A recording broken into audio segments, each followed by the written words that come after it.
Hello there. I wanted to talk about a little side debate I had in my local cube Discord about one of the cards in my main cube. That's the Archive. For those of you who don't know, the Archive is a cube that draws 3 cards from each standard legal set ever printed. The card we're going to chat about today is the Phyrexian Revoker, and I thought it would be fun to frame this debate in the way that the Lords of Limiteds tend to frame some of their debates in previous season, and that's: is Phyrexian Revoker great or garbage? Alright, so here's the Phyrexian Revoker right here. This is 2 generic mana for a 2/1. It's an artifact creature horror.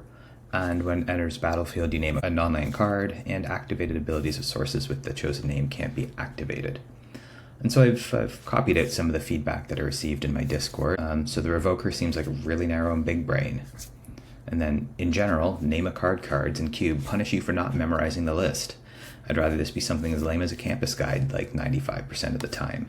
The campus guide, if you don't know that guy, is another 2-mana 2/1 artifact creature, and in that case, you search up a basic, shuffle your deck, put the basic on top, so not very good. So this critique of Revoker led to some fairly interesting research and discussions, and I thought it would be neat to capture that here. But before we get into that, let's kind of look at the history maybe of Revoker type cards. If you look at all the standard legal sets, which are the ones the Archive draw from, there's only 4 other cards that have a similar ability. The OG one there is Pithing Needle, but we also have a Sorcerer's Spyglass, this Voidstone Gargoyle, and a Disruptor Flute out of Modern Horizons, whatever. So the reason these cards typically exist is to shut down degenerate combos before they can get out of hand. And then in the modern format, Revoker was very frequently comboed with Court of Calling to respond to nonsense. I didn't play during this time period, but my buddy who I was debating with did, and that's where he remembers the card from. I also took a look through Cube Cobra, and most of the cubes that have Revoker in it tend to be high power. That includes things like the Vintage Cube on Magic Online and the Magic Arena powered cube. So the question really is a card like Phyrexian Revoker good in a low power environment like the Archive?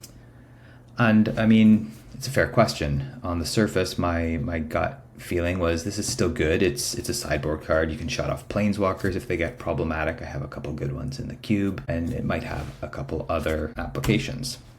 So it turns out, when I did a search, actually, I have far more armor targets for the Revoker in my cube than I could have imagined. In fact, 27% of the non-land cards in the Archive have some sort of activated ability. If you're wondering how you get to that, you can pull up, you could do this through Scryfall. I'm going to pull up Cogwork Librarian again. It's just easier for me. You can use a query a little bit like this. I'm targeting my own cube for cards that are permanents, that have a function, activated abilities, and are not lands. So if I run that query, I get the list here. You can see there's some great cards from older sets: Pestilence, Prodigal Sorcerer. You have some mana rocks that this would hit, and just a whole range of interesting cards. Grim Lavamancer can be a powerhouse, and so on. There's just tons of targets here. And one of the things I found interesting as I got to more modern cards is, your level up gets targeted, the Reassembler's Skeleton can't do its thing, but equipment also gets turned off because equipping is an activated ability.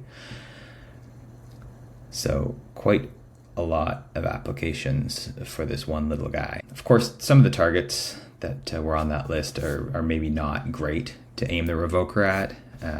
Cycling, for example, is an activated ability, as is Channel. You probably don't want to bother naming a card your opponent hasn't yet cycled or channeled. That's a little bit like the big brain memorization trap that my buddy was talking about. But what other card than one of these Pithing Needle cards can answer a wide range of cards? I've pulled up, Chandra, Pestilence, Maul of the Skyclaves, Raphellos can get out of hand, Cursed Recording, and so on. So it's really flexible, actually. It's not all that narrow. But like the critique came out, sometimes it's just Goblin Piker. A little bit easier to cast, 2 mana instead of 1 in a red, but sometimes it's just a 2/1. My opinion on that is that a 2/1 on 2 is actually not a terrible fail case.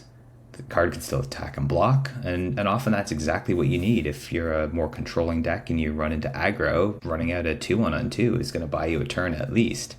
As most limited players know, the 2 mana is one of the most important parts of your curve. So I'm not sure I see being a Goblin Piker some amount of the time as tremendous downside. But, you know, sometimes our little Phyrexian Revoker here just wins the game. You don't need to get too creative to dream up these scenarios. The example I have here is your opponent keeps a sketchy hand, has a Merfolk Looter in it, so they were intending on digging for land just to make what they've kept playable. Well, they play with that Looter on 2, and then you follow it up with a Revoker targeting Looter, and suddenly they maybe can't dig for action or land, and you just run away with the game. So it can really go both ways.